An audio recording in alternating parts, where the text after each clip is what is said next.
I'd love to get the opinion of Chiefs fans on this, like actual real Chiefs fans. EJ's just a fake Chiefs fan for the day, wearing Chiefs gear. Do you guys care what happens to this team before Thanksgiving? Because I don't. Like, I do not feel compelled to care about Kansas City at all until, basically the end of the season, December, January, February. To be honest, I'm going to spend most of my effort watching the rest of the AFC just to see who's going to go against them in the championship. I'm just marking them down in pen at this point, win the division, be there in the end for the conference, probably go to the Super Bowl again, probably win the Super Bowl again. And it's not that I don't respect the Chiefs. I obviously respect the Chiefs. They're the best team in the league. I just don't feel compelled to care because last year they had every problem you could think of offensively, and it didn't matter. They looked completely disheveled going into the last quarter of the year. It didn't matter. This is a different team, starting in December and especially in January. So I don't really care about the regular season Chiefs. Like, they're going to be there in the end. They could start 2-5 and it would not faze me at all. I would just think, okay, well, they're going to end up at 12-5 as the 1 seed. Like, nothing matters. And that's probably the highest possible compliment I can give to this team, that nothing matters, but truly nothing matters. This is an NBA team playing in the NFL. Yeah. Like, they can loaf their way through the regular season. And I'm not saying they loaf, but as a results-based organization, they can have well below average NFL results for most of the season. So I'm with you. You just don't want to waste the worry. Last year, we worried, I don't want to say endlessly, but a lot through the early part of the year. Are the Chiefs the Chiefs? Are they going to heat up? Is this going to happen? We sort of wrung our hands and clutched our pearls, and the Chiefs were like, man, we're fine. Just you wait. We got it. Do you? Yeah, they do. And so I'm with you. There's no reason to get anxious or hyped or upset. Let it happen. And yeah, we kind of know the end of the story right now. And here's the thing. That was arguably the weakest Chiefs team. Well, especially offensively. Defensively, they were spectacular. But you could argue that was the weakest Chiefs team in the Mahomes era. Mm-hmm. And they still won the Super Bowl. And here's the kicker. They got better. We're going to talk a lot about that particular piece today. That despite their not playing up to potential, despite them not being as talented as other teams in the league, despite all of that, they still won the Super Bowl. So if they get more efficient, if they get more talented, which, spoiler alert, they did, that's terrifying. That's why, I don't care. Like, they're going to be there in the end. I don't care. Yeah.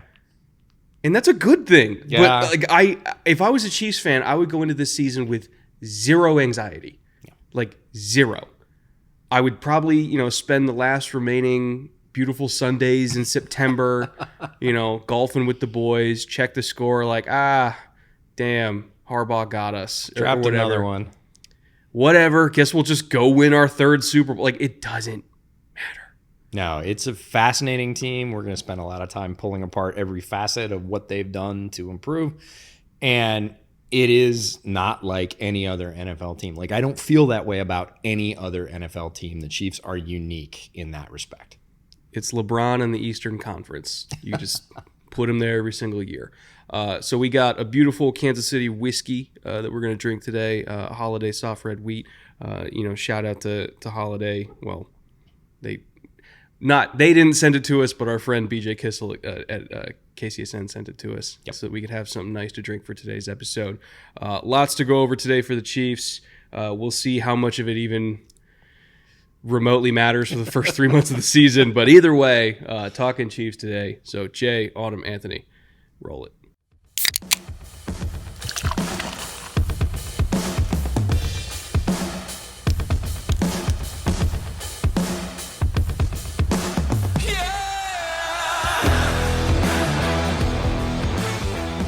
Welcome back to the Bootleg Football Podcast. I'm Brett. That's EJ. Talking Chiefs today. It is a fascinating team. I don't want that intro to make it sound like they're not interesting. They're very interesting. Like, again, it's the best team in the league, objectively at this point. You don't win two Super Bowls in a row without being objectively the best team in the league. And there's a lot of very interesting things about this roster. There's a lot of fun young players on this roster to go along with established, likely first ballot Hall of Famers. Super duper stars, global superstars, literally at this point. So it's a fun team to talk about.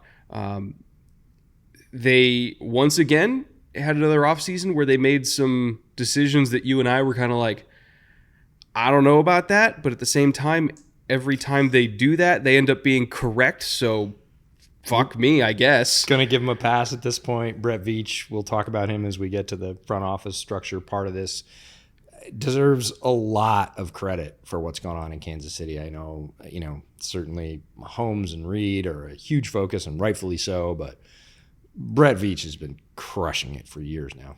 Yeah, no, he's built a juggernaut, and it's a juggernaut that might be the first team to ever go back to back to back. They have as good a shot as anybody in NFL history to do that. So, again, it'll be a fun show today. Before we dive into it, I do want to thank our friends over at Underdog for making this series possible in the first place. EJ and I doing this little home and home. He's down here in LA in enemy territory. So, of course, I'm balancing things out wearing my Chargers gear, but we wouldn't be able to do this show in a nice little multicam setup out here without the support of Underdog.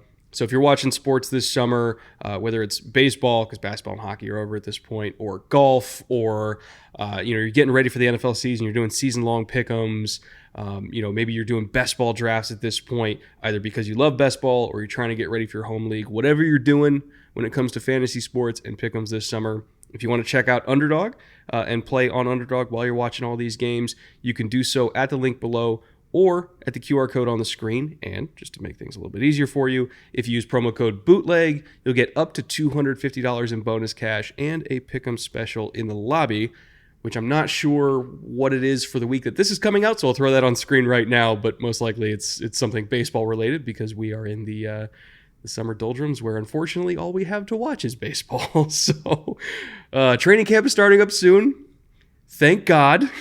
But while you wait for the return of football, go check out Underdog Fantasy. The Chiefs are returning as victorious champions with a very Chiefs-ish type 2023, where again, everything seemed to go so wrong before it went so right.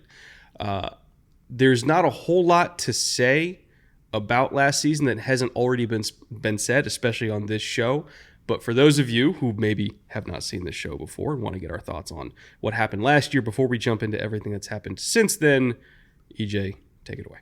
Yeah, so 2023 Chiefs obviously go down to the champion of the league. Overall record 11-6, ranked in the division first, which was in no way assured early in the season. Home record of 5-4. I want to point out the road record 6-2. This is a preposterous road team. The idea that, more often than not, they're coming to your place and taking the games. Very, very impressive. Last 5 games, 3-2. We've got a couple of numbers to help sort of parse out all the things that we said at the beginning. Yes, they were not the most talented. They were not the most efficient. We'll talk about that. But you cannot say at this point they were not the best because literally they're the ones wearing the rings. First method that we're going to use to do that is a stat called QBS, or quarterback support. It's a stat that I came up with in the offseason with Arjun Menon, who now works for the Jets in an analytics capacity. And it's 5 different ratings, 3 offensive, 1 defensive, and 1 special teams. If you have questions about how that's all put together, check the link in the description. We did a whole live stream and big Twitter thread about all the elements and numbers that go into that. But basically what it boils down to is a 0 to 100 rating for what a team provides its quarterback as a framework to work within. Its quarterback support, its degree of difficulty. We use a 0 to 100 scale, 0 for the worst team, 100 for the best team.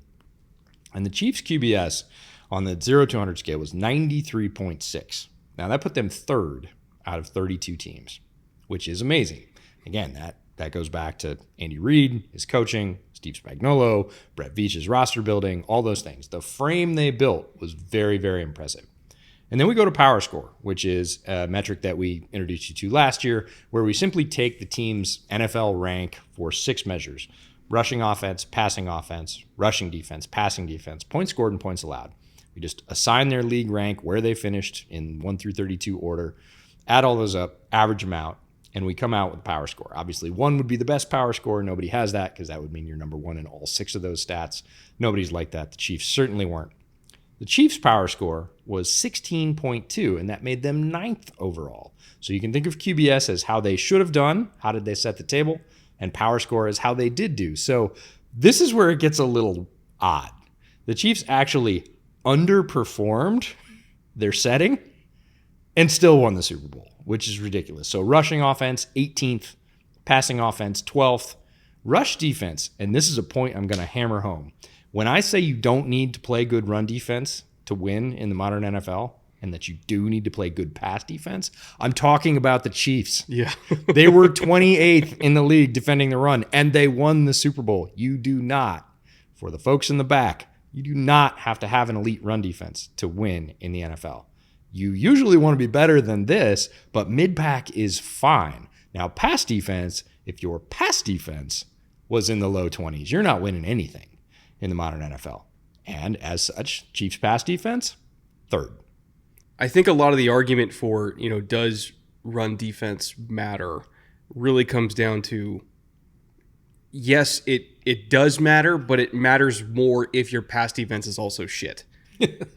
Right? But if you have such a lockdown pass defense that they can't get chunks and you're forcing them to do all these long drives where they have to run the ball over and over and over again, generally speaking, that is not a recipe for keeping up with Patrick Mahomes. No. Right? If you can only score by running the ball, that is not a good recipe. So they're kind of an interesting situation where it's like, yes, you do want to have better than the 28th run defense. There are teams that got dragged down this year specifically because they couldn't stop the run. But what dragged them down more was that they couldn't stop the run and they couldn't stop the pass. As far as rushing offense, that's the other side of the coin of like, do you need a top-tier rushing offense to win the Super Bowl? No. Can you be 18th and win the Super Bowl? Yes, they just did it. I think it's kind of circumstantial about whether or not bad run defense matters, right? Because I still do believe you need at least a passable run defense. The reason why they got away with it, though, is because they had the 3rd best pass defense. Like, you can't be average. You can't even be a slightly above average pass defense and an atrocious run defense and expect success.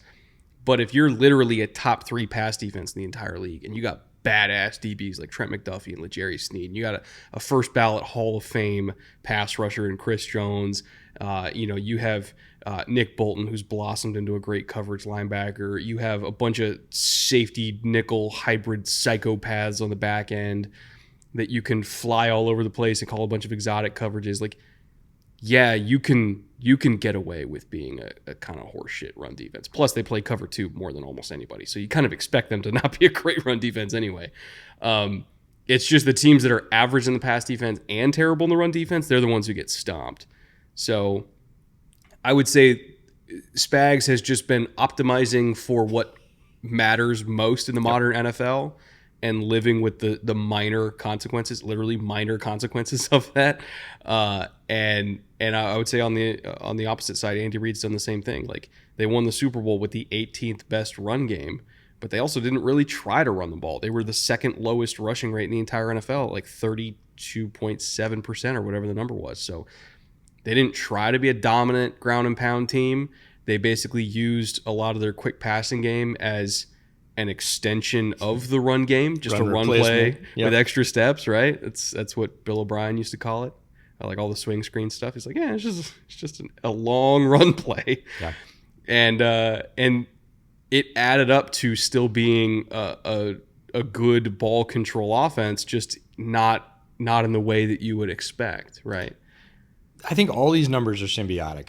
Like, you can't expect to just be absolute garbage in any particular metric and win. But in the Chiefs' case, when you talk about optimization, they can play this way because they do have a good pass defense. And on the other side, they have Patrick Mahomes to hand the ball back to. Yeah. So if you have to make the opposition go through 14 plays, 10 of which were runs, ate up a bunch of clock, you hand it back to Patrick Mahomes and he gives you 6 points in 4 minutes, and then you hand it back again, yeah, the opposition's not looking good for that day.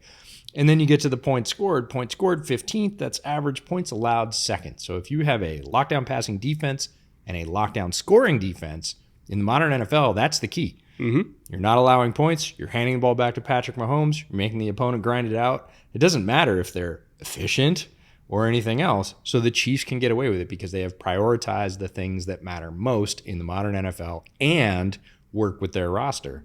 And not everybody can do that because you could have a lackluster run defense, a pretty good pass defense, a decent scoring defense, and crap at quarterback, no offensive efficiency on your particular squad, hand the ball back, and still lose. So Kansas City has found the way through coaching and roster building and everything else to push the buttons that matter most for them and win the Super Bowl, even with stats that typically wouldn't be Super Bowl winning stats. It just kind of felt like their entire team was built around the concept of how do we make them get threes over and over and over again instead of sevens, because we trust that Mahomes is going to get more sevens than they get sevens. Mm-hmm. And literally, like, their entire philosophy is keep it close, make Pat do things when Pat needs to do things, and we'll come out on top. If we really need to lean on our all-pro caliber kicker to knock one down late, we'll do that. But Sure. if like, what are you going to do? Get in a kicking duel against the Kansas City Chiefs? There's one team that might win that, and it's Baltimore. But that's literally the list, right? And you're going to give the ball back to Patrick Mahomes with 6 minutes left, and it's a one possession. Like, that's 6 all minutes, they're doing. 6 minutes left. That's 3 possessions for him. 13 seconds is all the guy needs. Like, it's just, it's so fascinating to me how they started out in this era of this Patrick Mahomes era of like, okay, we got, later prime Kelsey at the time, and we got young explosive Tyreek, and we got all these weapons, and we're throwing the ball over the yard, we're scoring all these points, and like, obviously they made it work in that regard in that era. But then when it came time to pay Tyreek, they weren't too scared of not having Tyreek to say, well, we have Patrick Mahomes, we'll let somebody else pay Tyreek. We'll use the picks to build the defense because we have Patrick Mahomes, and we trust that he is still enough. Yeah. We trust that all we have to do is keep you under 20, and whether or not he has a Tyreek caliber receiver, which he still doesn't, nope. We still trust that Pat's going to get 21. Mm-hmm. We just need to keep you under 20, and he's going to do the rest. And it kind of took a lot of balls for them to do that. No, it was a largely question move. There was no certainty about that. They're like, all the talk at the time was, oh, the Chiefs are making a major misstep. They're not going to be able to replace him. And they knew that, and they said, we're okay with that. We're literally going to shove those picks and those dollars and that emphasis from there to another portion of our team. They invested heavily in the back end of the defense 2 years ago, a lot of young players. That paid off for them beautifully. Like, they have been a step ahead. And again, that wasn't without question. I think it was with a lot of questions. The entire league, media, us included, were like, I'm not sure this is going to work. I think they can make it work, but it's a fine line. It's a small envelope. They're going to have to play it just right. And guess what? They played it exactly right. In an era where a lot of other teams are, I don't want to say over-indexing on receiver, but just putting a lot of emphasis on it. You got the Eagles taking Devonta in the top 10 and then immediately turning around and trading for A.J. Brown with another first-round pick. You had the Diggs trade to Buffalo back in the day that really unlocked Josh Allen. You have the Texans, ironically, also making a play for Diggs and stacking him on top of Nico Collins and Tank Dell. You got the Bengals when they already had T. Higgins passing on a left tackle and going after receiver. Like, you have all these teams saying, we need receivers for our top tier quarterbacks to work.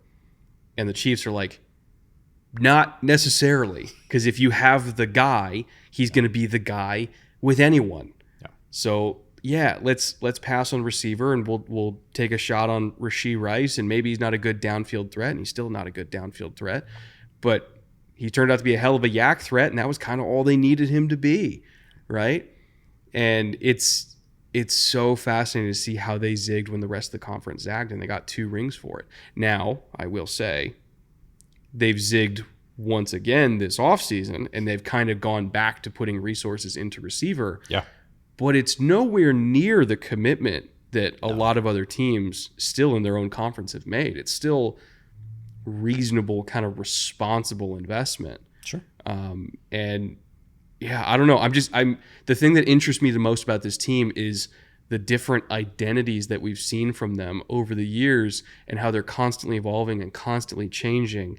It really does kind of remind me of that Patriots dynasty where one year, okay, it's the Boston TE party, Yep. and then, a couple of years later, they're turning into like a ground and pound run game with a good defense and they win the Super Bowl that way. You had the 2007 year, you had, Tom's later years, which was an entirely like they had a year where they had no weapons at all, but they were still a very good team. Yeah. And there's just been so many different iterations of that Brady dynasty in New England. It's been the same thing in Kansas City. Really, the only constant has just been Andy, Pat, Travis, and Chris, and Steve, and Steve, and I guess Dave. And sure. Also, guess Creed. But, other than like 8 guys, everything's just been constantly evolving around them. But the standard has remained the same. I think it's the very apt realization and action based on that realization that every team in the NFL is different every year. Mm-hmm. And we say it. There's so much turnover. This is not a stack 'em up dynasty era. This is not the 70s where you just amass talent and that kept you going. That same talent, that same philosophy, that same ethos kept you going for 5, 6, 7 years. That's what kept your window open. What keeps your window open in the modern NFL, and we're seeing it, like you said, we started to see it certainly throughout the Patriots tenure. We've seen it with Kansas City, and now we're seeing it in places like Buffalo. Buffalo made a series pivot this year. Some of Kansas City's main competition, right? The realization from GMs that you have to do something different every year. You can't just kind of lock it in, keep your same guys. The cores are not big. The salary cap doesn't allow that. You have to pick the right guys, and then you have to pivot and find where you can eke out advantages over your competition because they're trying to improve every year as well. And it's very, very dynamic. Like, it's very fluid. This is not a static or stated league at all. And the idea that, we'll just run it back, you can't. Yeah. You cannot take the same core and run it back and win again. And Brett Veach has been at the sort of bleeding edge of, I'm going to make somewhat radical changes every year to keep ahead both of the competition, of our cap, of age, of contracts, everything else. And so far, he's been absolutely golden with that. Not to get too off topic, but it is kind of the topic. Part of the reason why they've been able to do this was the masterstroke of a contract that they signed Patrick Mahomes for. And I know this has been talked to death since it happened in 2020, sure. But every single time a new deal gets signed for a quarterback, Trevor Lawrence just got 55, matching Joe Burrow. Tua is going to get probably at least 54. He might get 55 as well. Jordan Love is angling for 55. I would say Purdy is probably going to get 56 next year because, back-to-back championship appearances, a Super Bowl appearance. Like, it's very expensive for quarterbacks now. Yeah. And while, yes, Mahomes' deal functionally was 10 years guaranteed based on how the vesting works with those I guess is it option bonuses or roster bonuses? I can't remember the exact mechanics of it, but I just know that essentially the deal gets guaranteed 3 years out perpetually over and over and over again. So it functionally is a 3-year guarantee or a 10-year guarantee, I should say. Yeah. So, you look back on it, and yes, at the time, the yearly was earth-shattering, and everybody's looking at $500 million. Like, that's the number everybody looked at, $500 million. But if you're looking at long-term, over 10 years, he's now, I think it's the 12th highest in terms of average annual, right? And yes, it's all guaranteed, but it's guaranteed in a way where, like, the Hunt family doesn't have to put up everything all at once and bankrupt themselves. Like, it's manageable for them. It's manageable for the cap. It's obviously great for Mahomes because he has a bunch of security while doing even more revenue, probably in endorsement deals at this point. But sure. It's a brilliant, brilliant deal because it got ahead of where they knew the market was going to go. And now you have the best quarterback in the world, already one of the 3 best quarterbacks ever, might go down as the best quarterback ever. Maybe. You know, he's on his way. Yep. You know, he's the only one with a legit shot. only one with a legit shot. Take another 10 years, but he'll probably, you know, have a shot at doing it. Not going to bet against him. And he's the 12th highest paid guy, and you still have him locked down for many more years. So that deal in itself has allowed them to do all of this and to keep the core together. It's the keystone, right? It's the everything. Keystone of this arch. Like, none of this would have been possible. It was the most important thing for them to get done, for their most important player, and for their franchise moving forward. Their ability to be able to do these things hinged on that. So everything was sort of focused on that, getting him in. And the fact that he still seems pretty darn happy with it, we'll see if that lasts, but he seems well settled with the fact that it allows them to be competitive, to win. He gets plenty of money. Like, for right now, all is well in the kingdom, and that's the best of all worlds. Without saying too much, what we know is that Mahomes and Brady are close. They're friends. And Brady it's never been an adversarial thing between the two of them. If anything, Brady respects Mahomes and has guided him through how to be the leader of a dynasty. Yeah. And that includes the finances of it, right? And I truly think one of the things that Mahomes has learned from his conversations, and I don't want to say mentorship, but relationship with Brady, is the money's going to come. Yeah. You'll get it in endorsements. You're not going to be hurting for cash. Yeah. But what matters most, you know, when you're 70 and looking back on your life is, I got 7 rings. Keep winning. You know, he's going to be a billionaire anyway. Yep. And at some point, the money, like once you get to a B, like, sorry, man, the rest doesn't matter. I don't know. I'd love to find out. And Brady made so much money off the field with endorsements and business dealings. And continues to. And continues to. He's getting how much per year from Fox? Like, the money's going to come. And I think that's the lesson that Patrick took away from that was like, I don't need to be the highest paid guy. Yeah. I need to win rings. And he might be the only guy in the NFL who's probably positioned to have that stance. Yep. But it's been a benefit to the Chiefs. They're building their team because of that mentality. Yeah, it is absolutely the rock upon which they build everything. Mm-hmm. So much of this. And I don't know, as a football fan, not a Chiefs fan, as you said in the opening, but, you know, I like the Chiefs. I like watching the Chiefs. I think they're a fascinating team. And as a football fan, I love that. I love all of that. I don't want to see an acrimonious relationship between Patrick Mahomes and him trying to shoot his way out of Kansas City and you know, get some other team just so he can find a dollar number. Like, that for me is not, as a fan, is not going to make good football. Now, I know people are getting sick of the Chiefs. They have taken their heel turn in stride. This is expected when you win this much. People are going to start hating you. Oh, dude, it's at the point where, and especially over the last 3 years, and this year included, it's like if you're watching Star Wars, but every single movie was Empire Strikes Back. It's just, okay, Empire Strikes Back, and then the next one is, shit, they struck back again, and the third one is, oh my Christ. Are we remaking this again?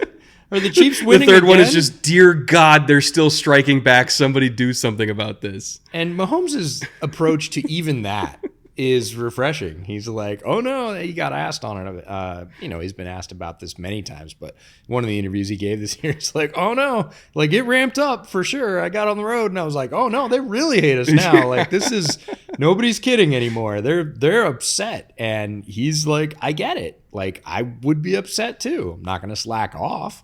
And I don't hate them for hating me. Like, that's what fans do. But he was like, oh yeah, it's real. It's gone to a different level for sure. And he's just refreshingly kind of like, yeah, I expect it. And the best part was, okay, they're already the most hated team in the league by a lot of fan bases because they win. And the football gods are like, what if we add Taylor Swift to this? Let's just see what happens. Let's just mix this in. Surely it won't get even more toxic. No way. You know, it might. By the way, if you're a Taylor Swift fan, you know, Swifties, and you've never seen our content before and this popped up because the Chiefs are all over your algorithm, welcome. Midnight's not my favorite album, but still solid work by Taylor. And if you have New Heights gear, because, you know, the Kelsey connection, our gear also is on homage.com. Oh, look at you go. What a segue. And, you know, hey, Taylor, if you're watching, I'd love it if you could wear Taylor Swift watch this podcast. Can you fucking believe it? That's right. I would love to see you wear a green version that's not made. Now, Homage is about ready to kill us right now because Taylor wore a green New Heights hat one day, which they don't make. Oh, God. And Homage got besieged and made like 10,000 the next day so they could sell them. So, you know, Taylor, if you're listening, just custom make a green bootleg shirt and wear it once. I swear, it'll be great. Make my day, Taylor. Yeah. As far as scheme talk, I'll keep it light. I don't know. I really don't know what they're going to run this year because they run new stuff every year. Yeah. I'm more just excited to find out along with the rest of you. I have to imagine there's still going to be some Spags hallmarks defensively, you know, a lot of quarters, a lot of cover two, you know, fun exotic blitzes, all that normal. Chris Jones being put in the best possible situation like always. Chris Jones getting 15 sacks because he's Chris Jones. Like, yeah, it's going to be your typical Spags defense that we're used to. I'm with new variations and flavors and all that kind of stuff. I'm not super concerned about that side of the ball. It's a theme for the podcast. You're not concerned. They'll be fine. It'll be fine. Offensively, just because of the nature of who they've picked up between Hollywood Brown and Xavier Worthy, you know, I do think they are going to get back to vertically stretching the field this year because they truly could not do it last year. Like, they tried sometimes and could not do it. No, it was not their game. So, like, that will be more of an element to their offense this year, but I still think overall it's not going to be the same average depth of target that it used to be. Like, they were the second lowest average depth of target last year, again, which they've been the last few years. They were a nearly 60% yak team, again, which they've been the last few years. You know, didn't run the ball that much, again, like all these normal Chiefs hallmarks.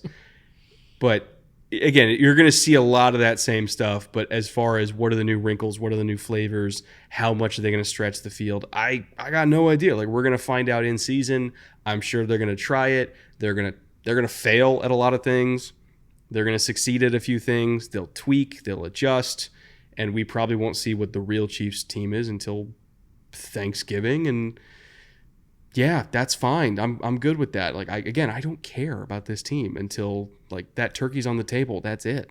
Yeah, I gotta say, as a former teaching and learning nerd, I am fascinated and love the Chiefs' approach to failure.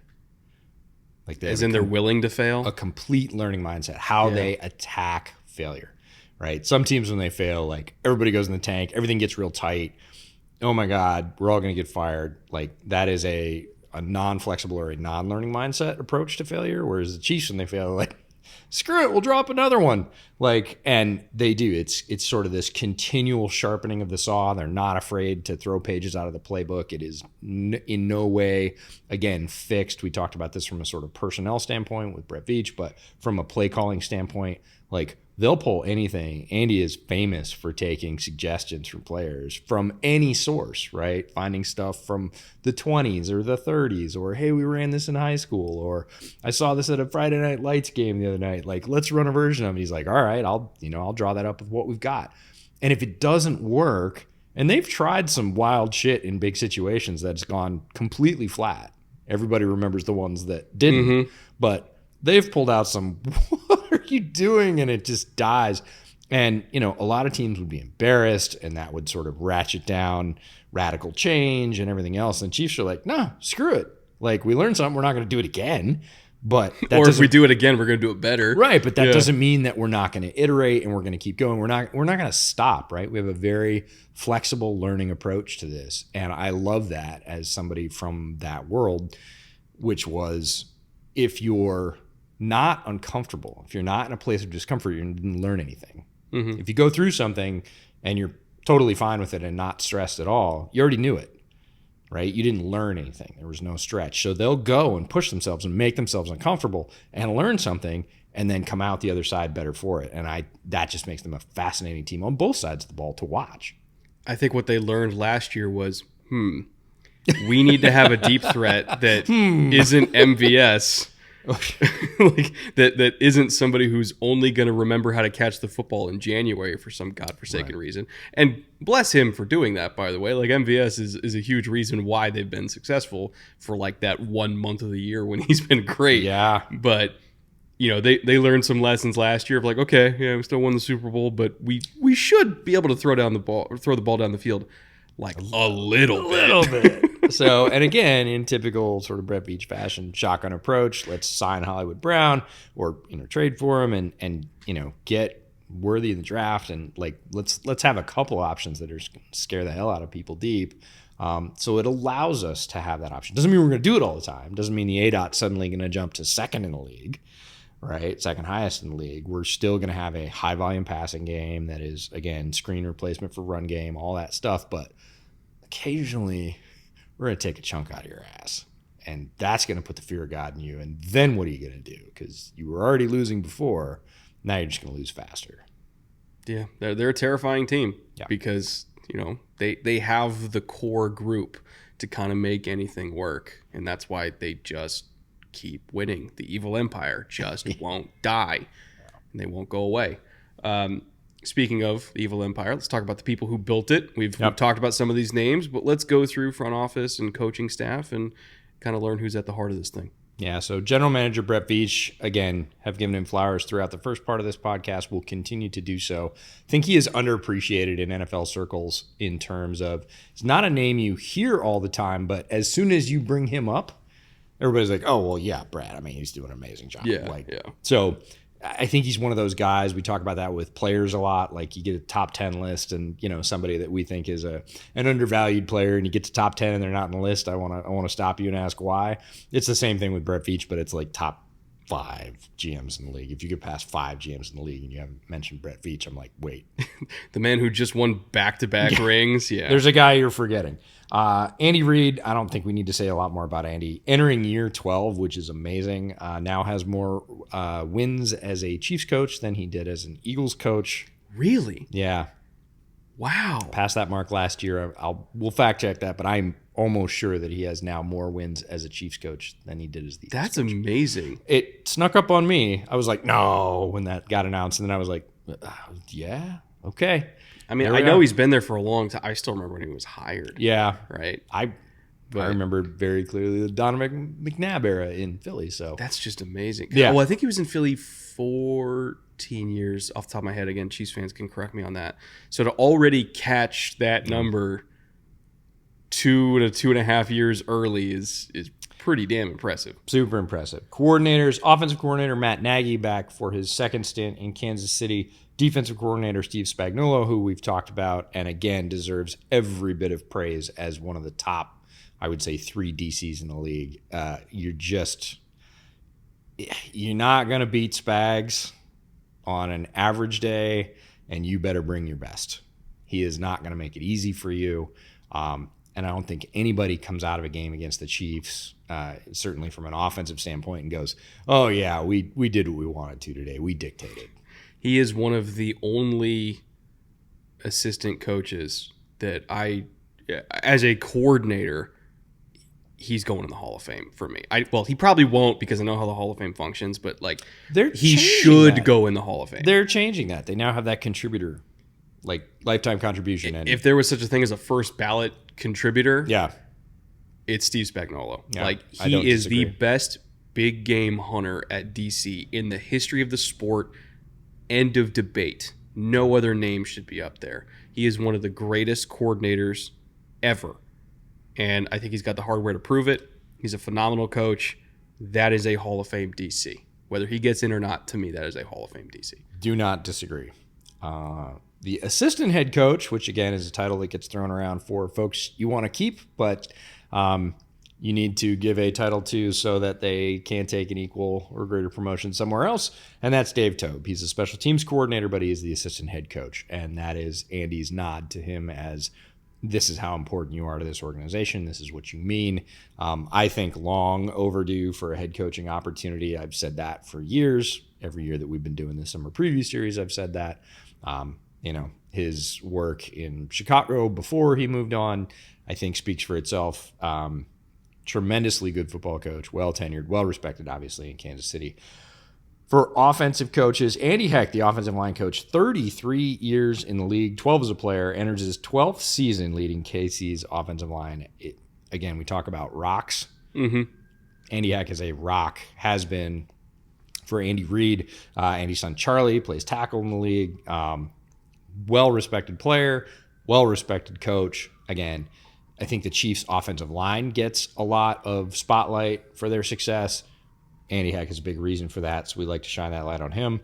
Todd Pinkston is the running back coach, which I think is fascinating. So a former Philadelphia wide receiver, notorious in his day for being extremely slight. Todd Pinkston was always, and now many receivers have Todd Pinkston's build. So maybe he was just ahead of his time, but he is not the wide receivers coach. He is the running backs coach.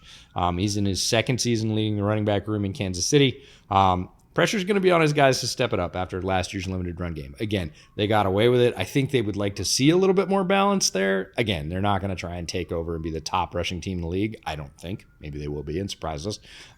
Dude, if Andy Reid leads a top, not even top 5, a top 10 run game, hell will have frozen over. Not because he couldn't do it. He absolutely could do it. He just doesn't. Dude, he was at BYU when they invented the air raid. Do you think Andy Reid ever wants to run the ball? The fact that he was 31st in terms of run rate instead of 32nd is probably offensive to him. That man does not want to run the ball. Yeah, he is angling for the top spot, and the top in this case being the bottom.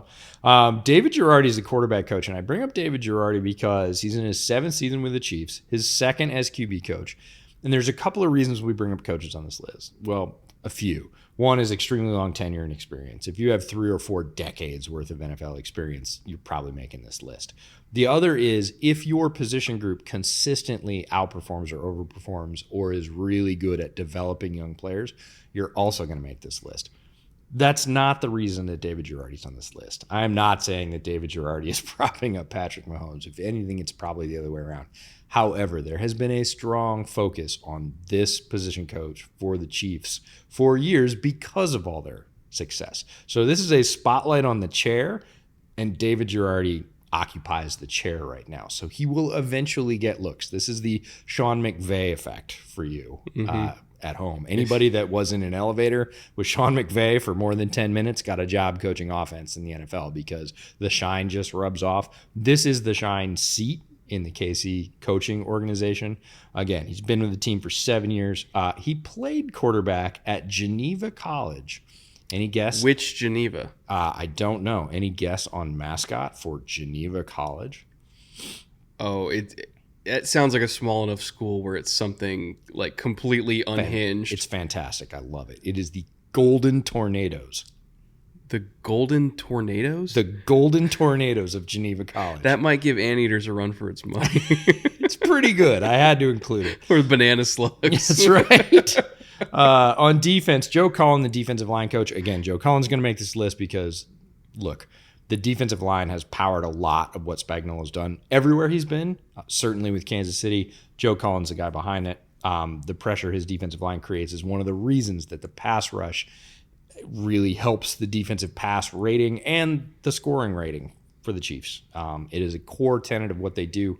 He's the one out there teaching those guys. And Dave Merritt is the defensive backs coach, 6th season in his role, and he has coached some terrific performances. Again, the reason he makes the list is all those young players in the secondary who continually developed. L'Jarius Sneed, Trent McDuffie, Jalen Watson, Brian Cook, and veterans like Tyrann Mathieu and Justin Reed. Doesn't matter whether you're new or old. If you come into the Kansas City secondary, you have meshed well, meshed quickly, played together as a unit, and created the back end behind that defensive pass rush that Joe Cullen and his guys are coming up with. Tremendous job by Dave Merritt. He's one of the best DB coaches in the league, one of the best developers of DBs in the league. Yes. I would say he's up there with like Al Harris in Dallas for just getting the most out of his guys. He's turned Trent McDuffie, not that McDuffie wasn't already amazing coming in, right? And, I had McDuffie as a first-round pick. You had McDuffie as a first-round pick. We were both extremely high on him, and he still exceeded expectations. The thing that kills me about that is when it works, people are like, oh, yeah, of course it was going to work. There's so many guys that had high expectations that were first-round expected players or drafted in the first round, went to situations. We could list them. We're not going to. There's a lot of them, right? So the whole like, oh, yeah, well, this is a first-round pick. Of course you worked out. I'm like, no, that's not how it works. You still need to help them make that jump and develop them. Merritt is exceptional at that. So, yes, he took a very good prospect player in McDuffie, but made him one of the top DBs in the league very quickly. Yeah, he's a top 5. I don't want to say corner because he does. He plays most. Right. I mean, he does play inside, but he is plays a outside. Modern defensive back. He's just one of the top 5 DBs. How about that? Yep. In the entire NFL. And I would agree. And again, that was no sure thing. That is no sure thing for any player coming out in the draft. Again, the hit rate's 30-35%. For all players of all positions. There is no guarantee that just because you're good and everybody expects you to, that you're going to go to a place and succeed. And he has not just succeeded, I would say he has even exceeded.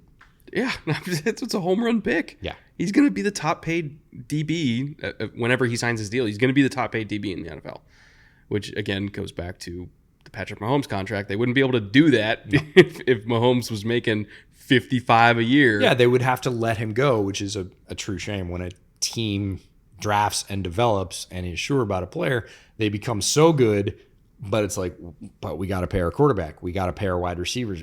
Sorry, we can get another defensive back. No, the Chiefs are going to be able to retain McDuffie, which I want them to do. It makes better football for me.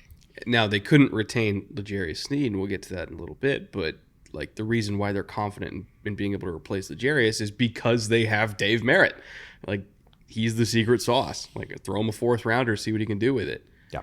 I also want to touch on Dave Toub a little bit. And there have been mostly up years, but there's been a couple down years as well when it comes to when you coach that long, that'll happen. You're going to have a couple where it's like, oh, God. But with the changes in the kickoff structure, this is the year where Toub's really going to get to flex his muscle as a special teams coordinator.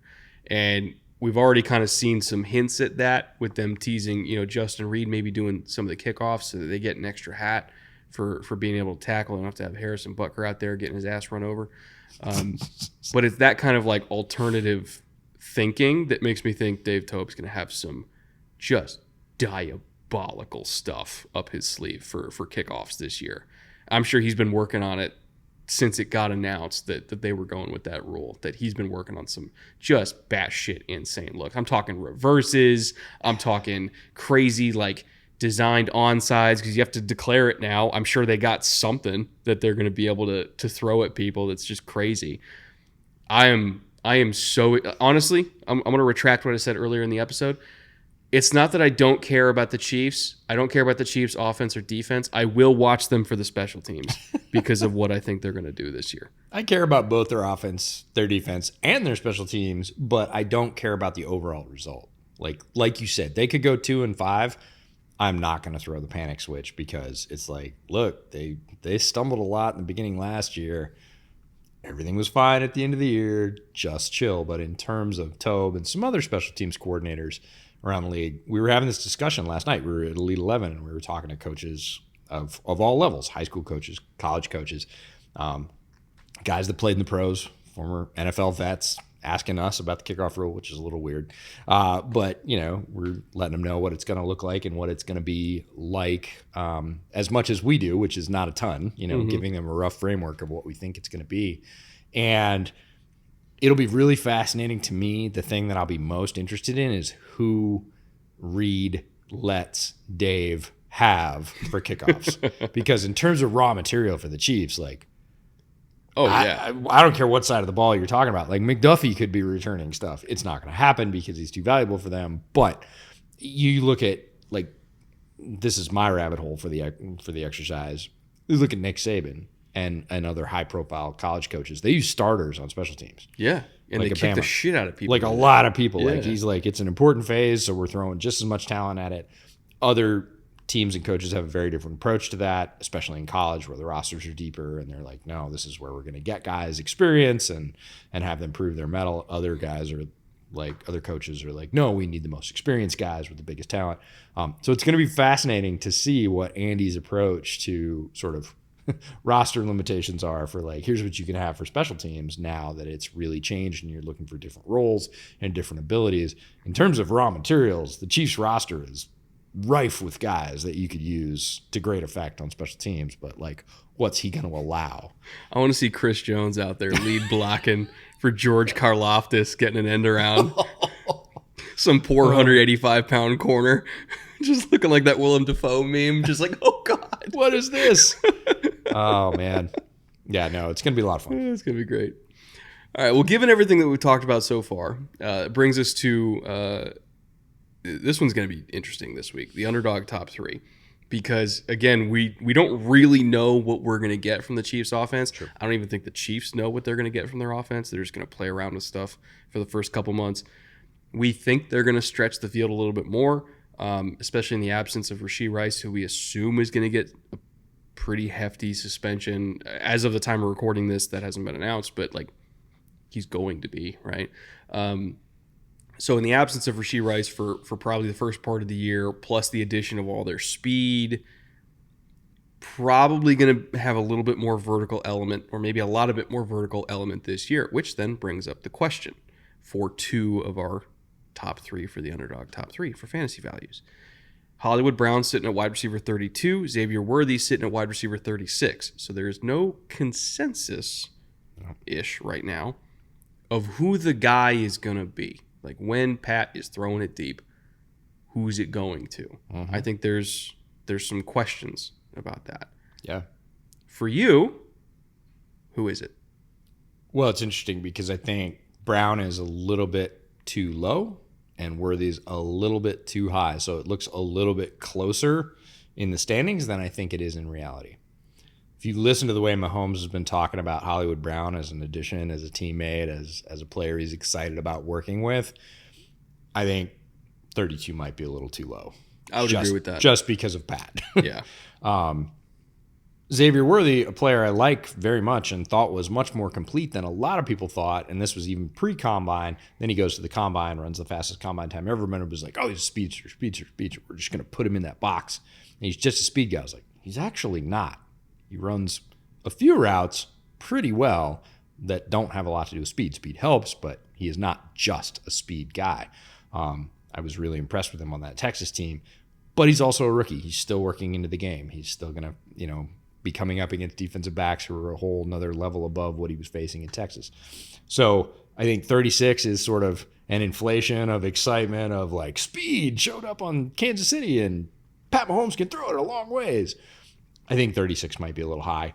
Brown at 32 feels a little bit too low. I think he might lean especially on Brown in the early going with no Rashee Rice. Like he might say, hey, here's my vet. He plays a lot like another guy that we had here. Not at the same level. I'm not saying Hollywood Brown is Tyreek. He's not. But he brings a lot of the same elements. It's not like Pat has to adjust. It's not like he's never had a receiver with similar qualities. I think that might click more quickly than people think it's going to. And there could be some fireworks in the early season that make people rethink that ranking. So if you're talking about value, which is what we focus on in this segment, I'd lean more towards Hollywood Brown. I would say, and again, this is just in the period where there's no Rashee Rice, because once Rashee comes back, the whole dynamic might change, right? Again, early season Chiefs are not going to be the same as late season Chiefs. No matter what. But in that window, right, which I think is what most people are trying to plan for, like how do we address that window? Sure. I think Hollywood leads them in yards, and I think Worthy leads them in catches. Because I think after the catch, like all the yak stuff they do, the screen game, if corners lined up 9 yards off because they're scared to death, like I think Xavier's got a little bit more wiggle after the catch. I wouldn't be surprised if they feed him a little bit more manufactured touches, but when it comes time for, okay, we got the quarters look we were looking for. Right. We're putting both these guys on the same side of the field, ostensibly one-on-one, each one of them. Who's going to be running the big post to open grass? I think it's going to be Hollywood. I would agree. And so I think Hollywood is the, if you want to say number one receiver, not number one pass catching option, because that's still Travis. Yeah. But if we're just talking purely about receiving core here, I would say Worthy leads them in catches, Hollywood leads them in yards, and also probably touchdown opportunities too, even though I don't think either one of them are going to be like meaningful options in the red zone. That's still probably going to be the tight ends and running backs, I would say. Again, it's kind of splitting hairs here.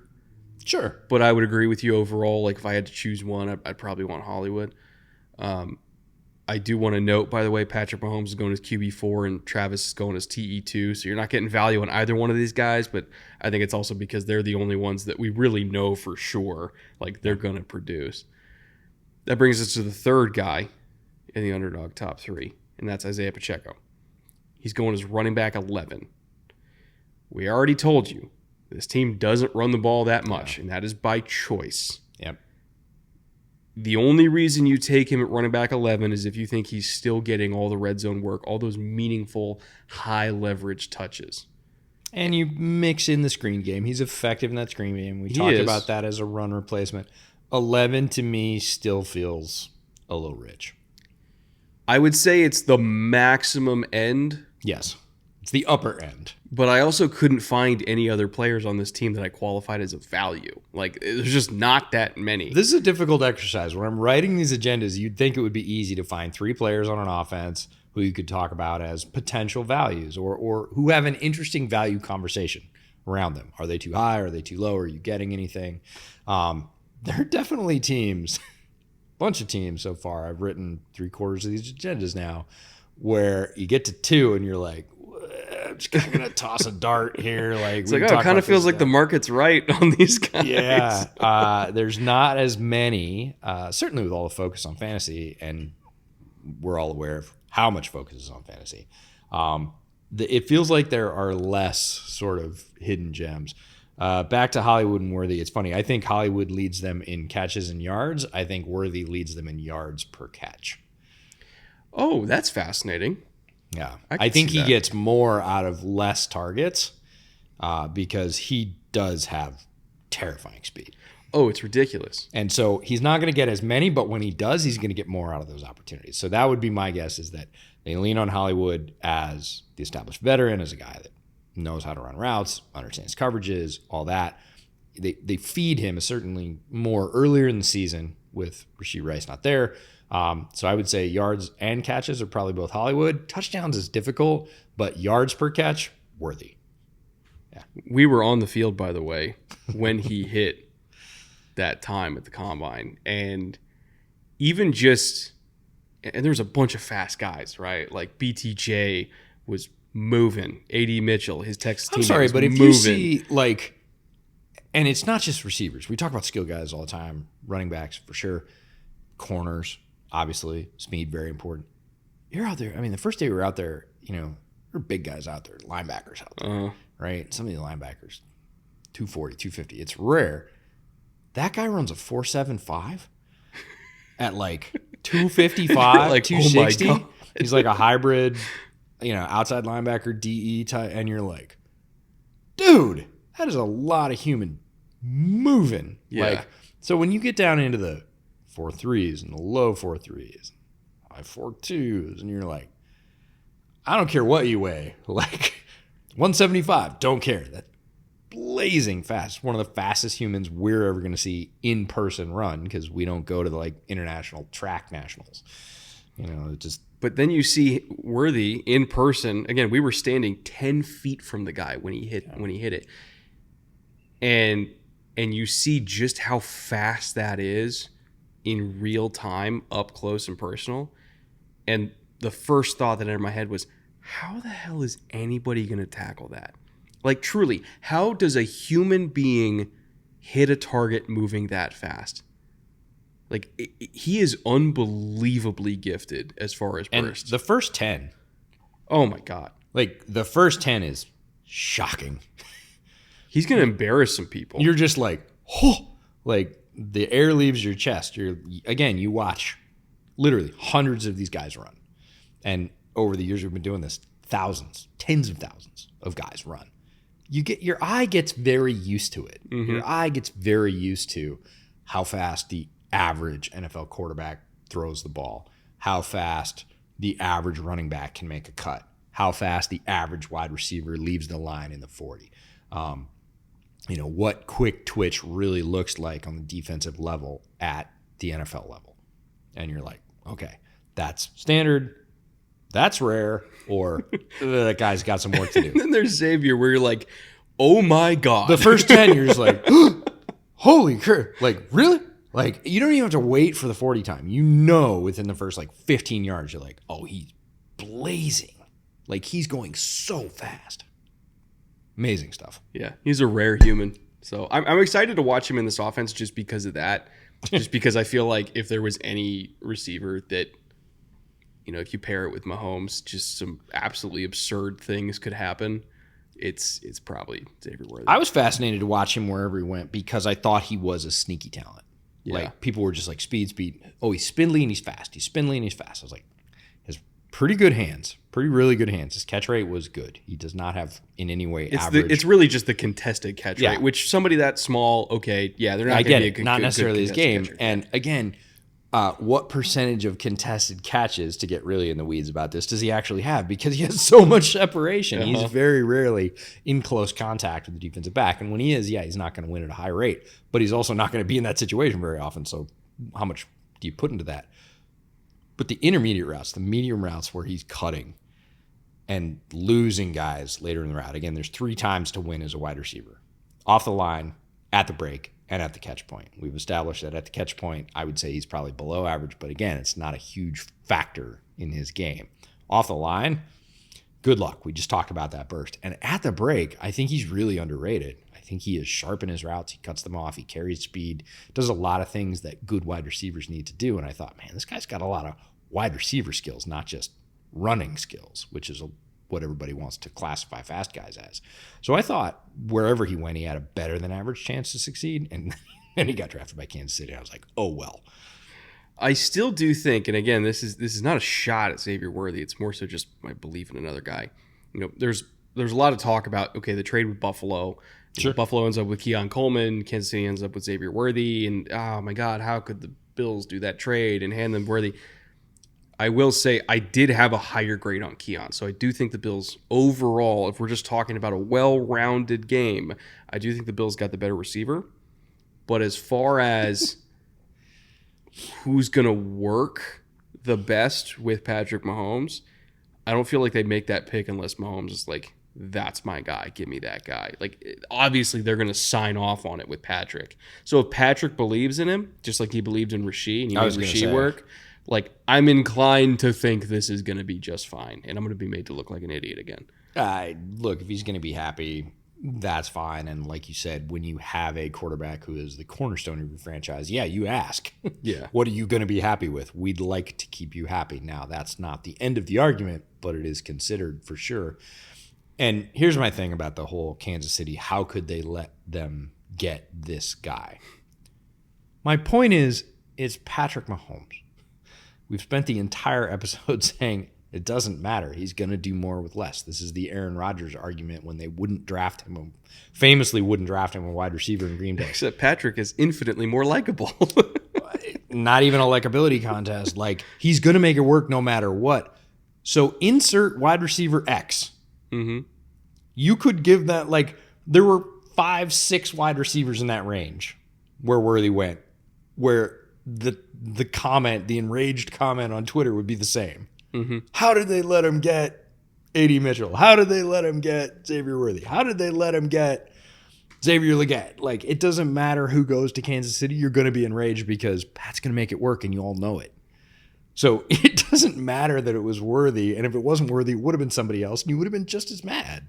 And it could have been Bowers. It could have been any of them. I just laughed at all his comments. And I'm like, what do you mean? How did they let him get Xavier Worthy? Like, the Chiefs have to pick somebody. It's a super talented wide receiver draft, and you've got the best quarterback playing the game right now. You're going to be incensed no matter who it is. Hell, I mean, even a few years ago, I think it was pick 56 overall, when we hear Kansas City Chiefs select Creed Humphrey, center Oklahoma. You and I were both like, how could they let the Chiefs get Creed Humphrey? That I was mad about. But that was bullshit. Yeah. He should not have gone that late. No, for sure. But with Worthy, I just laughed all this. How did they let him get Xavier Worthy? I was like, you would have said the same thing about 5 or 6 other receivers. Well, again, we listed off ADPs as of the time of recording this. They might be significantly different. You know, maybe you're watching this during training camp and guys have emerged. So I encourage you to go to Underdog Fantasy to, again, check out what their current ADPs are, because I have to assume they're different by now. Yeah. And while you're there, check out some best ball drafts, QR code in the corner, all that nonsense. Beyond that, though, I do finally want to get to free agency. We've kind of put it off long enough in terms of how this roster's been remade since they won the Super Bowl. For sure. A lot of changes, some of them fairly significant, but also kind of necessary if you're looking at how they manage their finances. I'm not saying some of the losses don't hurt a lot, but I also have confidence that they'll figure it out. At this point, you're giving Brett Veach a pass, but again, we'll list everybody on screen that moved on. We'll talk about the ones we think are most significant. Going to start with Donovan Smith at left tackle, played 66% of the snaps. It's not that they don't have a plan to replace him. It's that, again, he was meaningful to the Chiefs. He's not there anymore. Jerick McKinnon fits into the same sort of classification in my mind as a running back. Only played 23% of the snaps, but they were very important snaps, and they seem to always have a plan for when and how they were going to use Jerick McKinnon. He's not there anymore. I still think he might come back, too. I wouldn't be surprised because they don't have anybody yet that does exactly what he does. Right. In terms of pass protection as well as a red zone option. I wouldn't be surprised if he comes back, but as of now, he's having a nice summer vacation. Indeed. He might be the late ad. MVS we talked about, signed with the Bills. Again, 54% of the snaps for him. Mike Edwards at safety, not the biggest name, also signed with the Bills. Played almost 60% of the snaps, again, for Steve Spags. Bills definitely had a need at safety. I think Edwards fits in for them pretty well. Not somebody I think Kansas City Chiefs fans are wringing their hands over, but played a significant role for them, so he makes the list. Willie Gay Jr., obviously a high draft pick for them, moves on to the Saints. Tommy Townsend, the punter, is now with your Texans. L'Jarius Sneed, the big one. Franchise, sign and trade, I guess, to the Titans.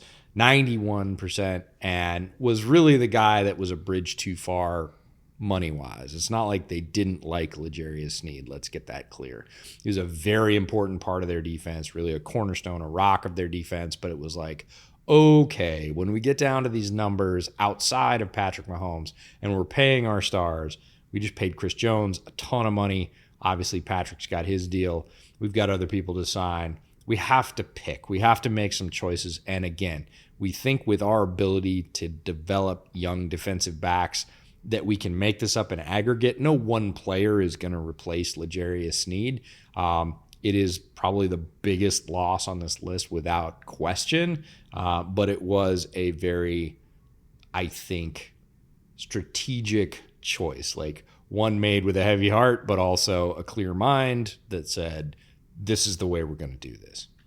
And it just made sense. It just made sense. Like they have some other big time contracts coming up. Eventually they're going to have to pay McDuffie. They're going to have to pay Trey Smith $20+ million a year because that's what the guard market is now.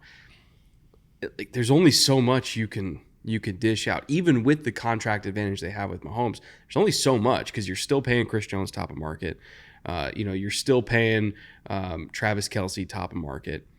They have a bunch of guys that are not exactly cheap, even if their quarterback is not getting paid nearly enough what he theoretically should for being who he is. So, they had to move on from somebody, and I feel like L'Jarius is the one that they felt that they could most easily replace. Or most likely replace. Yeah, not easy. Easy is the wrong word. It's not going to be easy, but they also thought our best chance to get the most of what he brought comes in the defensive back position. So we love him, but he's got to go. I do want to bring up Nick Allegretti as well, who he only played 7% of their snaps last year, but boy, those 7% were really important. And he was a high-quality backup guard for them. He moves on. He gets a decent deal at about $5.3 million, which, you look at, 7% of snaps, but he got $5 million. It's like, yeah, because he's a quality backup, could potentially start on a lot of different teams. He goes to the Commanders. He'll be competing for that starting job. Probably going to win that starting job if I had to guess. And that's going to be a tough one because it's not that they don't have great guards in Kansas City. They do. Tooney and Smith might be the best guard combo in the league. But if one of them goes down, they might be in trouble. And Allegretti was the reason why they weren't in trouble before. Now they might be in trouble now. We'll have to see how it shakes out in camp, who wins that, the backup swing guard job. We'll see. They only dress 7 guys.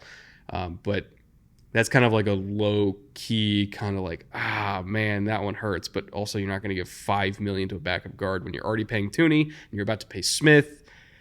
What are you going to spend $45 million a year on guards? Like, it's probably not going to happen. Probably not. And in any championship team, you're going to have those sort of glue guys that played very important roles that, again, were a little bit smaller or out of the public eye, that the team definitely is like, well, we're just going to run this back. Hope we get a good developmental player that's young, that's cheaper to replace those very important but very few snaps. That's a very typical situation for NFL teams. As far as retentions, Chris Jones, again, I know I've said it before, I'll say it again. First ballot Hall of Famer Chris Jones. He's back at $31.75 million, top of market deal for still one of the best players at his position. Been one of the best players at his position for a long time now. Clyde Edwards-Helaire, he's back once again for a little under 1.7 to back up Pacheco. Derek Nottie, the thankless job that Derek Nottie's played on that interior defensive line for a long time, has not gone unnoticed by us. Very reasonable $2 million for him. Drew Tranquill, one of my favorite underrated signings from last year. Yep. They extended him again, so he's at $6.3 million. He fit like a glove, and he played very well for them.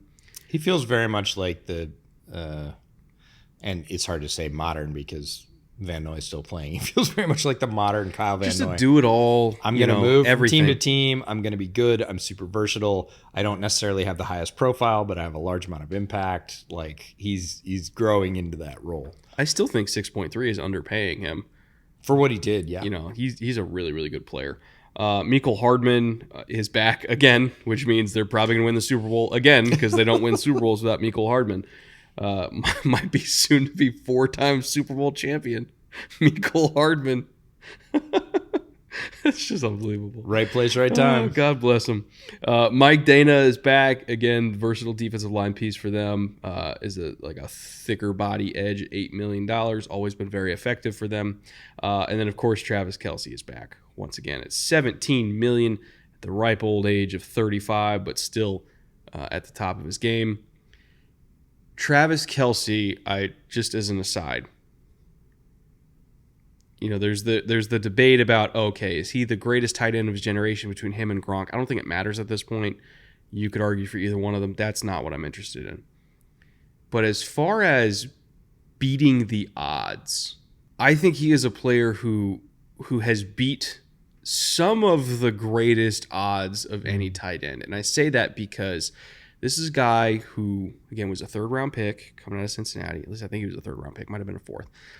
Had microfracture surgery early in his career. And keep in mind, early 2010s microfracture surgery is not the same as now. Wild West. Right? Yeah. Like that was a career-ending surgery for most of its existence. I mean, guys would still play, but they were not the same, right? Yeah.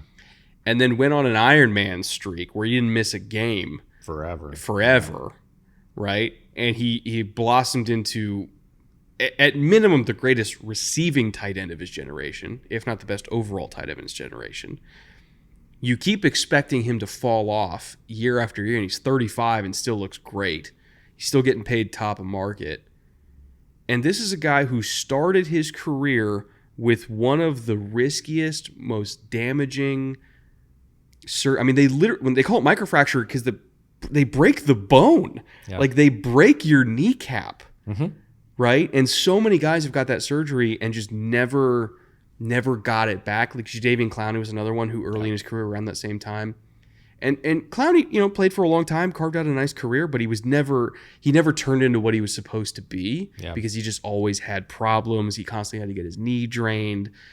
Travis beat the odds of coming back from that and still being an Iron Man and being an elite player and being a first ballot Hall of Famer and potentially a 4-time champion at the end of this year. Like that is one of the greatest beat the odds stories I've seen in modern football history. Like that doesn't happen. This dude is rare, which is why he deserves every penny. He's still asking for the smoke too. Still wants it. He's a week ago came out and said, I don't care. You can look at my age. It's a number. Like I'm going to take every job they give me. Like, you want me to like stick my nose in there and block? Like, send it. Like, and those might be, big words in July, and we'll see how it pencils out in October. I'm not going to doubt him at this point. Again, he has demonstrated time and time again.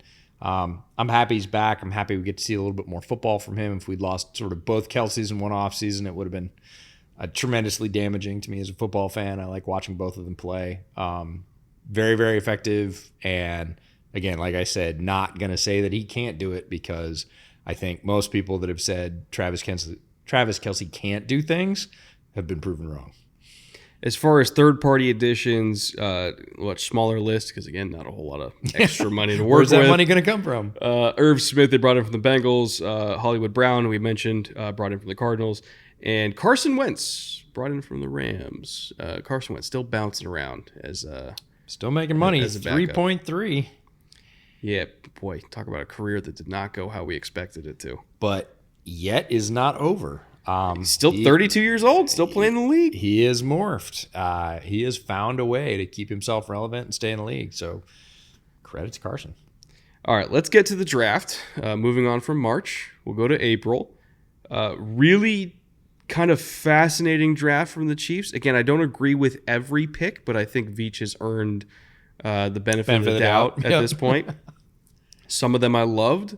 Some of them I was kind of on. But for the most part, again, a very, very solid class that should, in theory, fill a lot of their existing holes.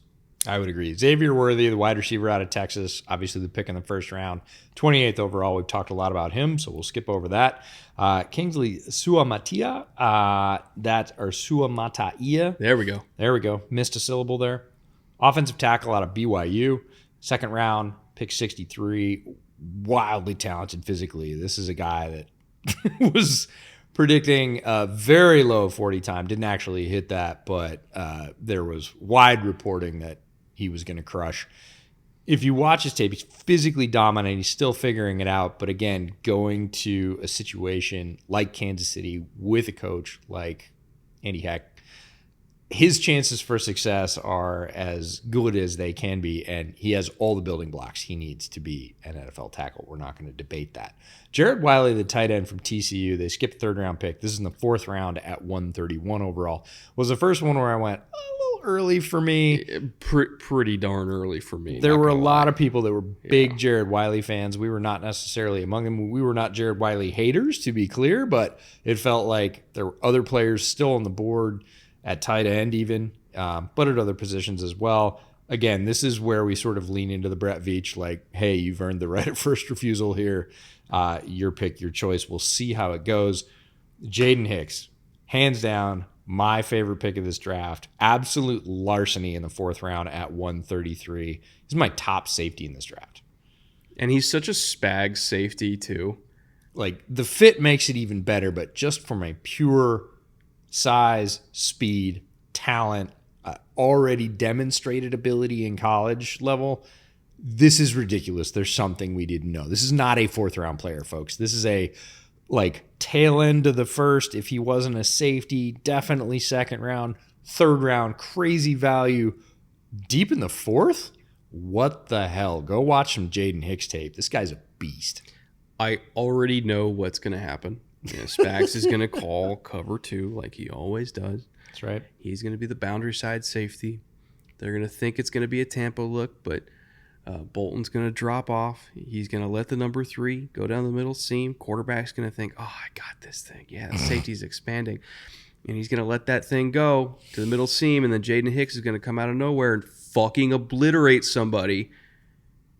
Next thing you know, nobody's going to throw over the middle ever again against Jaden Hicks, because they're going to see how much damage he can do. And then they're going to creep him down to the line, and he's going to blitz, and he's going to blow up somebody's quarterback over some poor little running back that has no idea what's coming.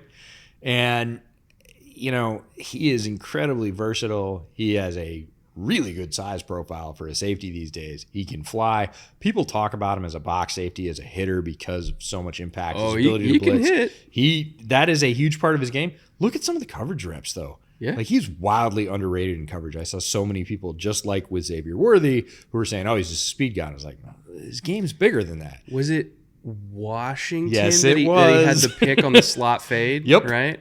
1-on-1. 100%. It might have been against Romack, or no, maybe it was McMillan. I think It was McMillan or Polk. It was one of the two. But the other NFL receivers. yeah, the other NFL receivers. But Jaden Hicks, I had no idea why he was on the board. You can tell I'm a huge fan. His fit with Spags is picture perfect. Pencil him in as the next one of those impact defensive backs that Kansas City has collected. Hunter Norzad, the center out of Penn State. We saw him at the Shrine Bowl, got to talk to him a little bit. 5th round, 159. Very talented guy. Had a late rise. I think a lot of people sort of started to see his tape as more complete later in the process. This is another good get for depth for them. He is going to play meaningful snaps at some point for the Chiefs. Well, hopefully not, because that means Creed got hurt. But here's the thing. If Creed got hurt, this kid can play. Like, he's going to make the team, 100%. Yes, this is their break glass in case of emergency. We don't want to, but if we do, we'll be fine. Kamal Haddon, the cornerback from Tennessee, 6th round, pick 211.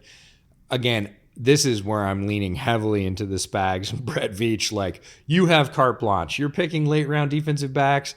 They fit your system. They're going to be special teams demons to start off. They're probably going to end up playing meaningful snaps. And then CJ Hansen, the guard from Holy Cross, 7th round and 248. So not necessarily what I would consider the strongest draft. Some high highs, some moments early on, particularly Wiley. But overall, far be it from me to question Brett Veach. It's not like there was like a Tano Passanio pick where we're like, good God, what are you doing? You know, like there's nothing like that. It's more just like slightly early, but for the most part, I would say. Let's see, how many picks are there? Well, 7, like 5 out of 7. I was totally good with. So straight out. That's still fine. Yep. As far as UDFAs, I thought Veach cleaned up here. Carson Steele, one of our favorite UDFA running backs at UCLA, played right over there. Yeah, like not down the road, across the city. So, across town. What, 15 miles away? So only about a 3-hour drive. But we got to talk to Carson at great. Shrine Bowl. He's a great story. He didn't start at UCLA. He was a transfer. He's a Ball State guy.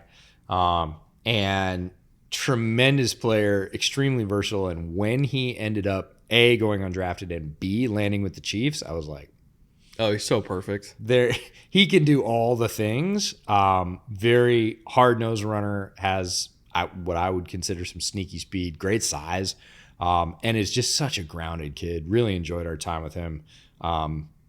Couldn't be a better landing spot for him. Just a hammer. Like, as far as physical 225 plus running backs, I was actually kind of surprised nobody took him in the 7th round just to make sure they got him. Yeah, like as far me as well. I was one of those. It was a day after the draft, sort of paging through like the UDFA list that are starting to come together or mostly together at that point. And I was like, oh, he didn't get drafted? Yeah. Oh, come on.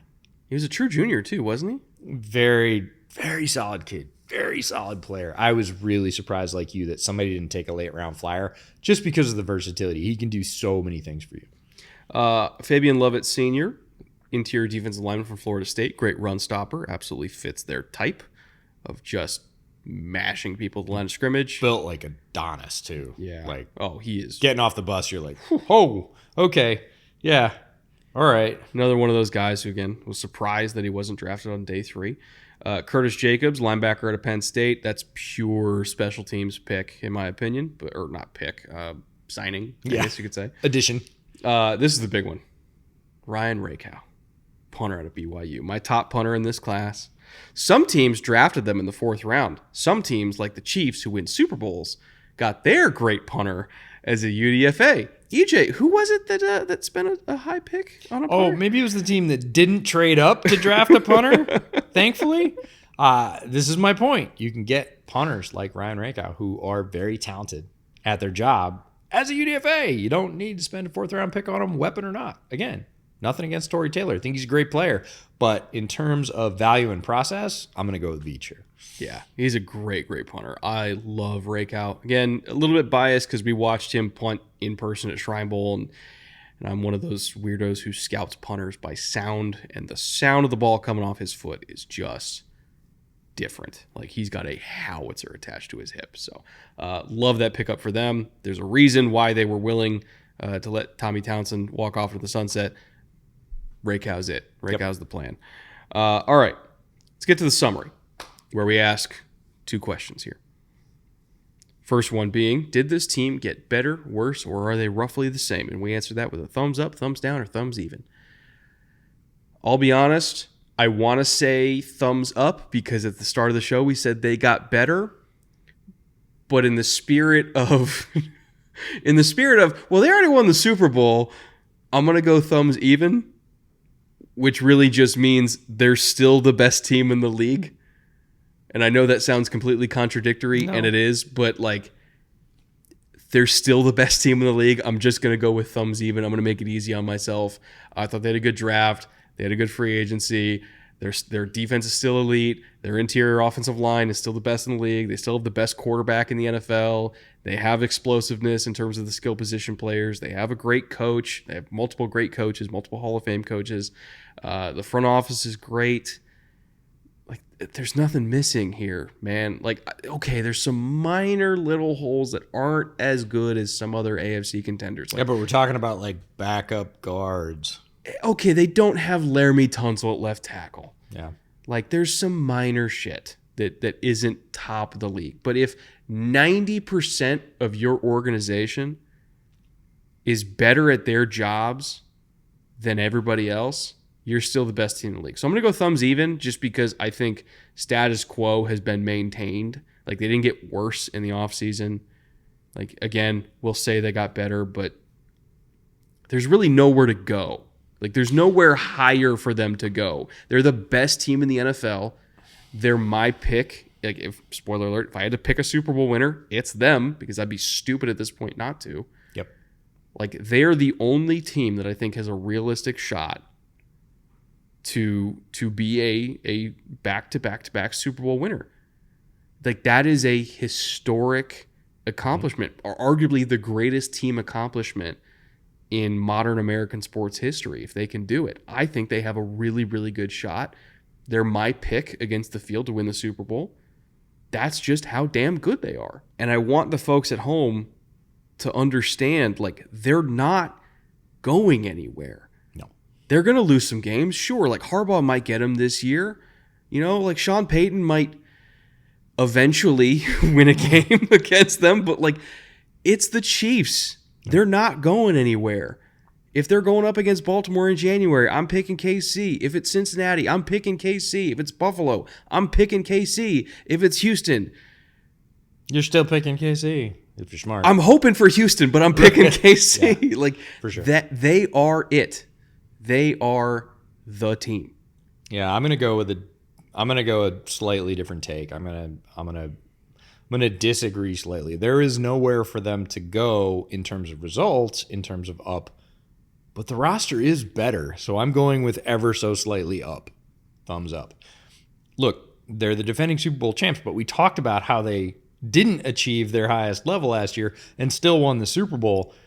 That leaves them room to improve, and I think they did. When you look at the sum total of free agency losses and additions, the draft, UDFAs, everything else, like wide receiver core, better. And that was a major, thing that they weren't able to lean on early in offensive line. Yeah, a loss, but plan to replace it. Maybe they don't have the depth, so I'll give you even there. Defensive line in terms of retention, you've got Chris Jones back in the fold. Defensive backs, one of the strengths of this organization, better. You added Jaden Hicks. Yes, you lost L'Jarius Sneed, but you did improve the roster ever so slightly. There is the chance they're going to be better, and that should terrify everyone because they weren't at the top of their game last year and still won the Super Bowl.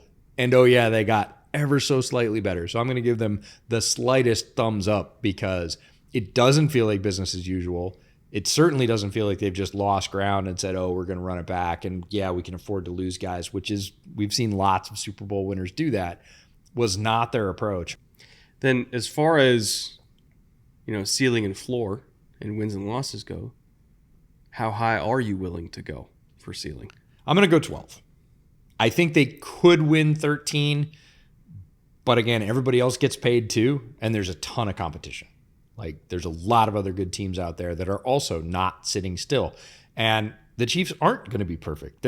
We talked about this. They're tolerance for failure. They're going to make some mistakes. They're going to make some calls that don't pan out. Mostly, no. Mostly the calls they make pan out, as we've seen. At the end of the year, again, the record is less important to me. I think this is a solidly 12-win team at the top. Could they win 14? Yeah, they could. Is it likely? I really don't think it is. So 12's my ceiling and 10's my floor, because you're telling me that this team with this talent and Andy Reid and Steve Spags is going to win less than double-digit games?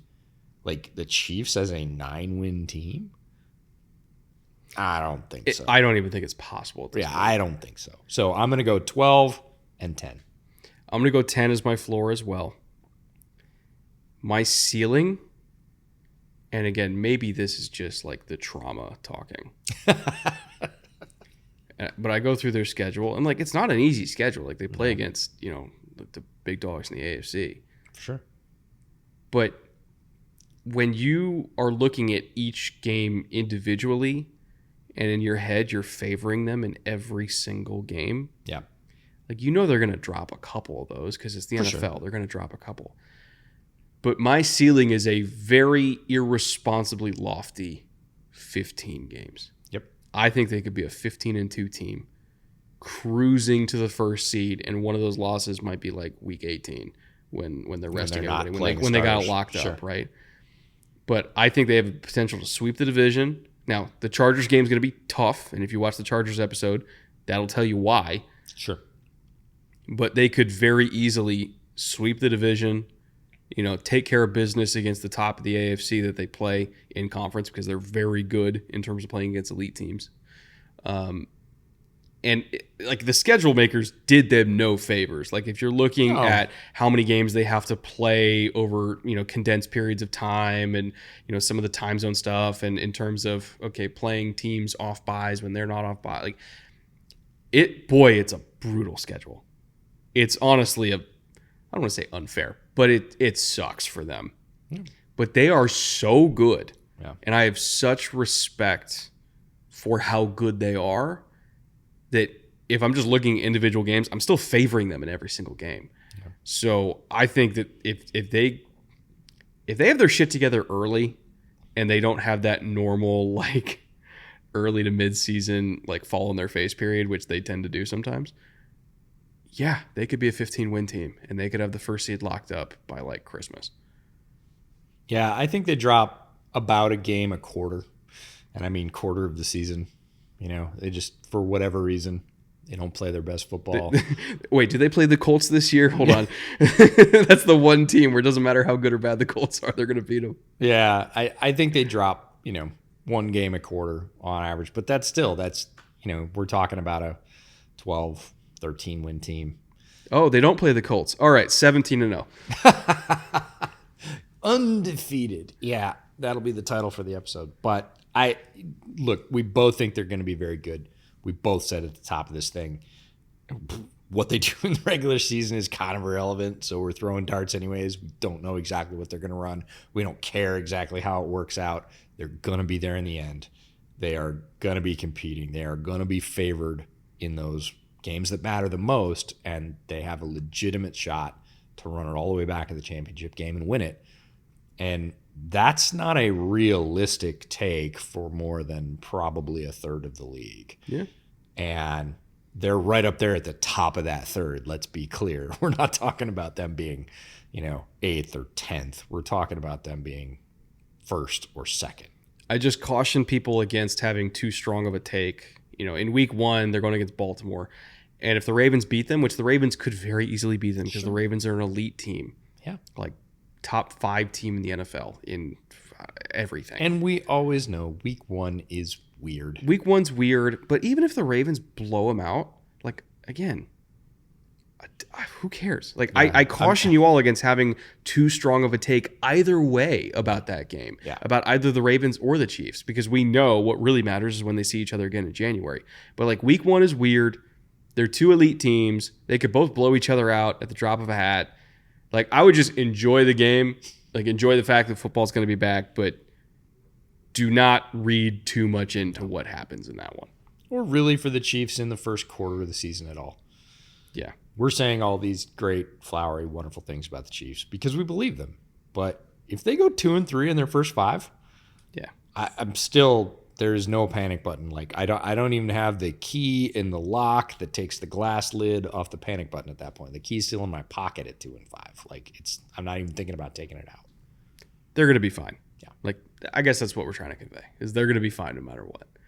All right. Well, that'll wrap up today's show. I know it was a long one, but I'm sure Chiefs fans enjoyed it. Or maybe, I don't know. Maybe when we say we don't care about your team for 3 months, they're like, fuck you guys. Like, no, we're being complimentary when we say we don't care about your team. But even Chiefs fans themselves, I think at this point, understand, like, yeah. Whatever. We'll see you guys in the AFC Championship.